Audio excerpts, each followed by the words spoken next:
Bom dia, tudo bem com vocês? Estamos no nosso 14º dia de Uma Vida com Propósito, Para Que Estou na Terra, do Rick Allen. E hoje a gente vai falar sobre quando Deus parece distante. Mas antes da gente iniciar o nosso tema de hoje, já queria te pedir para deixar o seu like neste vídeo, se inscrever no canal para acompanhar todos os vídeos que estamos fazendo dessa sequência incrível.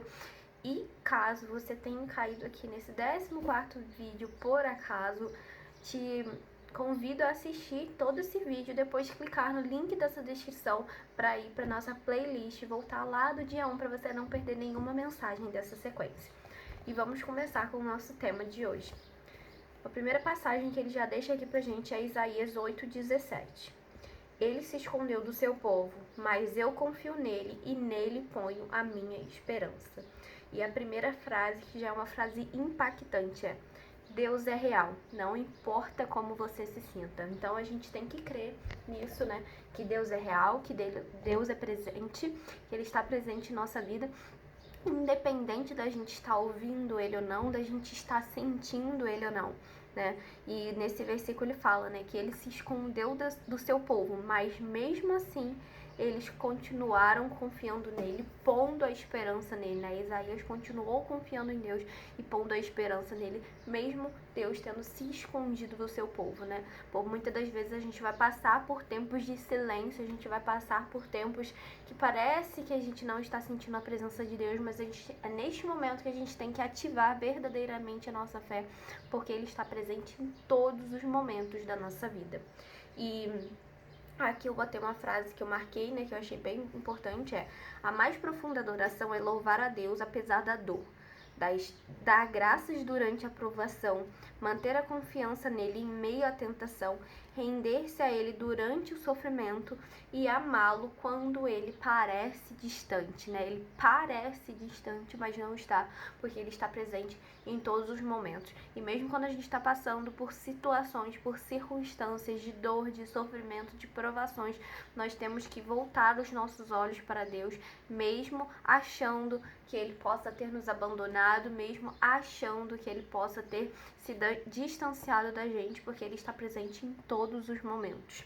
E muitas das vezes, né, esse momento de silêncio, esse momento que a gente acha que Deus não está presente, que a gente não sente a presença de Deus, muitas das vezes é um teste mesmo para amadurecermos a nossa fé em Deus.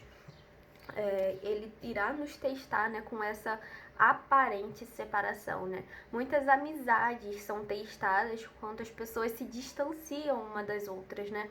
Às vezes você tem um amigo e por circunstância da vida você se distanciou dele, você ficou um tempo sem se falar, né?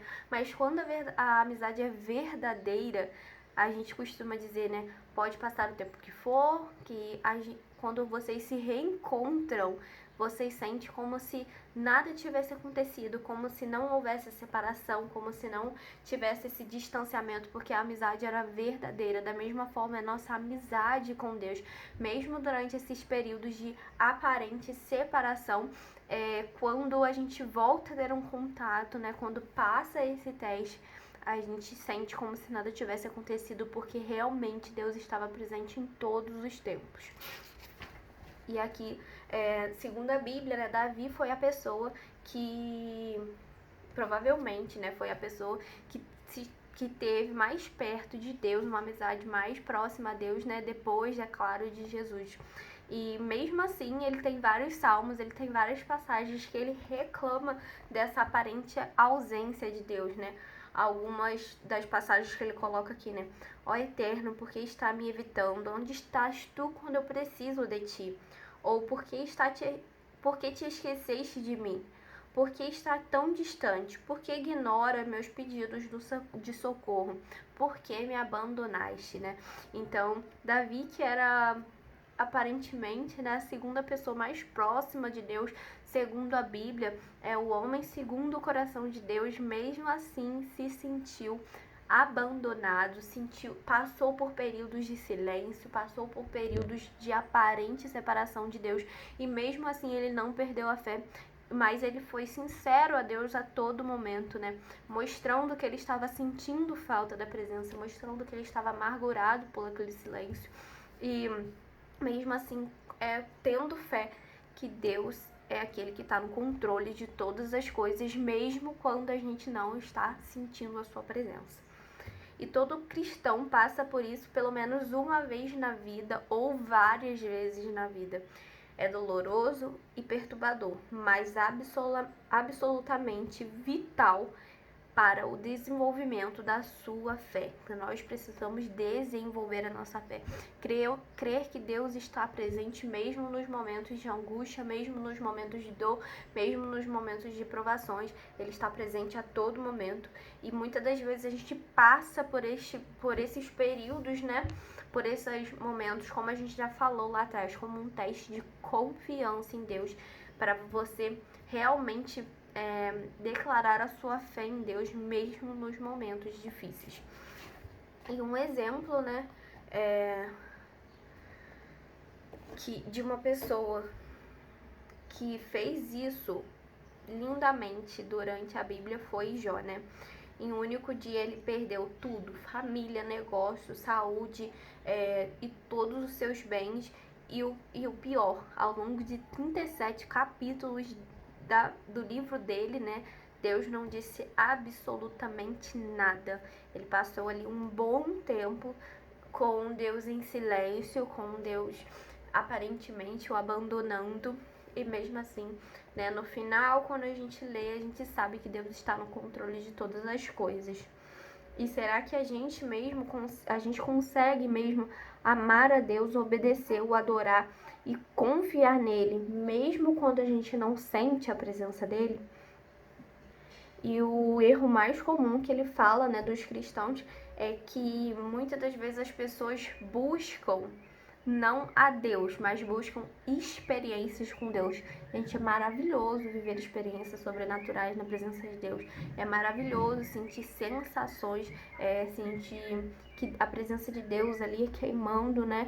Mas o mais importante é a gente realmente buscar a Deus, não a experiências com Ele, né? Deus está sempre presente, mesmo que você não perceba a sua presença. E a presença divina é profunda demais para ser medida em simples emoções. Você pode estar ali com a presença de Deus totalmente presente realmente, né? Deus ali envolto de ti. E você aparentemente não está sentindo nenhuma emoção humana. Mas nós temos que crer que realmente Ele está ali em todos os momentos. E isso também é um ato de fé, né? Crer que Deus está ali em todos os momentos. E a gente falou sobre Jó, né? E Jó, quando ele passou por todas essas provações, né? Por todo esse momento de angústia, de sofrimento, de dor, ele falava para Deus exatamente como ele se sentia, né? A gente falou no capítulo passado sobre ser sinceros com Deus, né? Falar realmente da forma como a gente se sente. E aqui Jó falou com isso, falava com Deus, né? Uma passagem aqui que ele colocou não posso ficar calado, estou aflito, tenho de falar, preciso me queixar, pois o meu coração está cheio de amarguras. E Deus pode lidar, né, com nossos sofrimentos, com a nossa confusão, com as nossas inseguranças e com as nossas incertezas. Ele pode lidar com tudo isso porque Ele nos deu esses sentimentos. Então a gente precisa ser o mais sincero possível com Deus quando a gente for, né, fazer nossas orações, conversar com Deus ou adorar. E a gente também precisa se concentrar no que Deus é imutável. O que Ele nos falou, Ele não vai mudar. E aqui uma frase, né, que ele colocou do Raymond Edman: nunca duvide na escuridão do que Deus lhe disse na luz.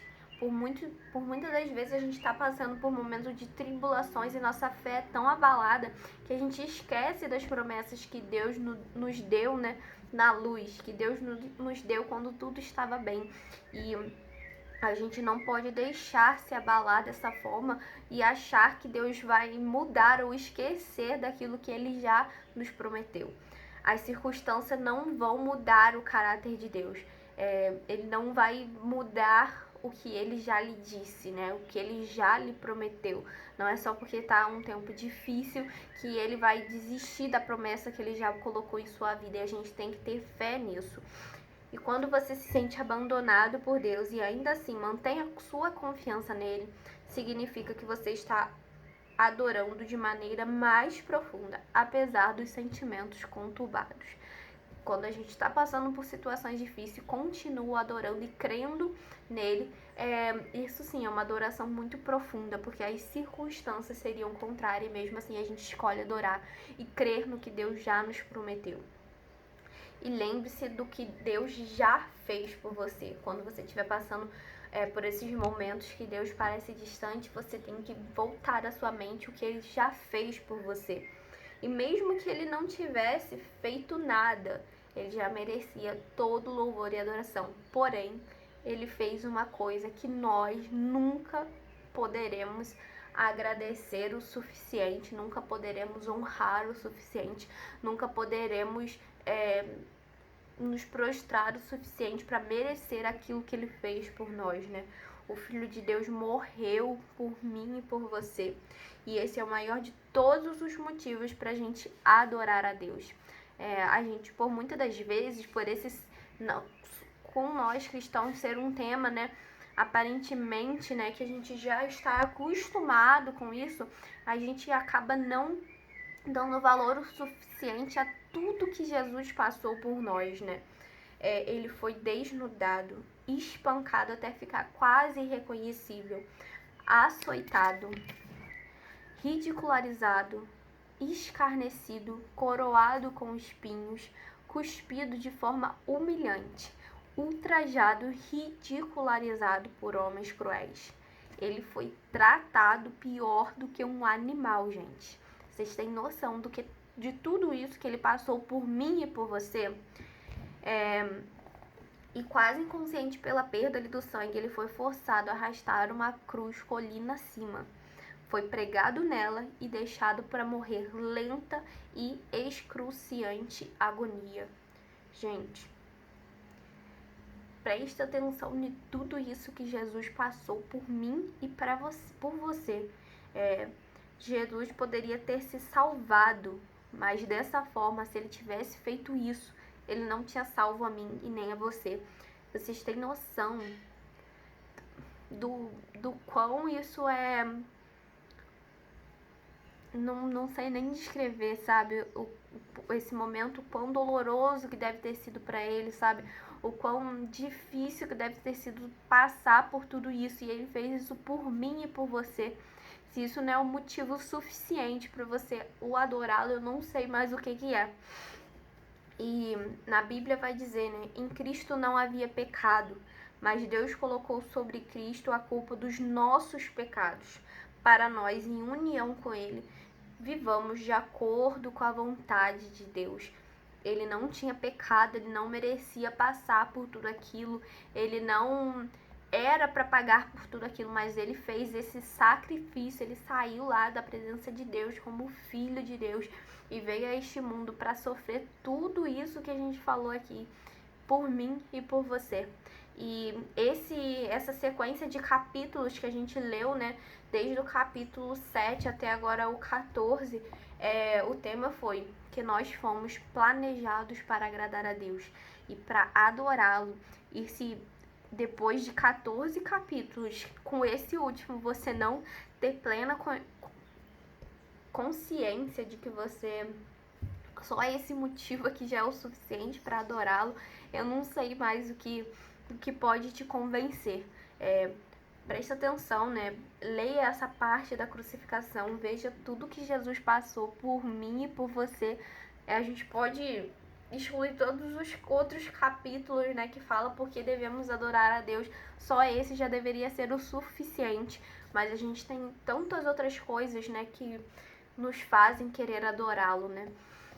E o tempo pra gente refletir neste dia, depois dessa passagem super pesada, Deus é real, ao despeito de como você se sente. Ele é real, mesmo você não sentindo a presença dele, mesmo você achando que ele te abandonou. E a passagem para a gente memorizar e meditar nesse dia é Hebreus 13:5. Deus disse: eu nunca os deixarei e jamais os abandonarei. Nunca os deixarei, jamais o abandonarei, mesmo nos momentos difíceis. Como a gente falou, as circunstâncias não mudam o caráter de Deus. E a pergunta para a gente meditar nesse dia: como faço para me concentrar na presença de Deus, especialmente quando Ele parece distante? E aqui a gente já tem uma plena resposta disso. Lembre-se do sacrifício que Ele fez por você. Mesmo que você ache que Ele esteja distante, continue o adorar pelo que Ele fez por mim e por você. Que você possa meditar nessas reflexões de hoje e que nesse domingo você venha se voltar para Deus, faça uma oração agradecendo a Deus pelo sacrifício que Ele fez por mim e por você, mas que essa oração seja verdadeira, saia lá do seu coração e que você realmente entenda tudo aquilo que Ele fez por mim e por você. Espero vocês amanhã para o nosso novo capítulo. Agora a gente vai para o propósito número 2, que é: você foi formado para fazer parte da família de Deus. E amanhã a gente já começa no 15º dia deste novo capítulo. E se você sentir de compartilhar essa mensagem com alguém, compartilhe. O intuito de todos esses vídeos é espalhar a palavra de Deus, espalhar para as pessoas a consciência da presença de Deus e assim transformá-las. Então até amanhã, que você tenha um domingo aí abençoado por Deus, e te espero amanhã para a gente iniciar a nossa semana com mais uma mensagem. Tchau, tchau.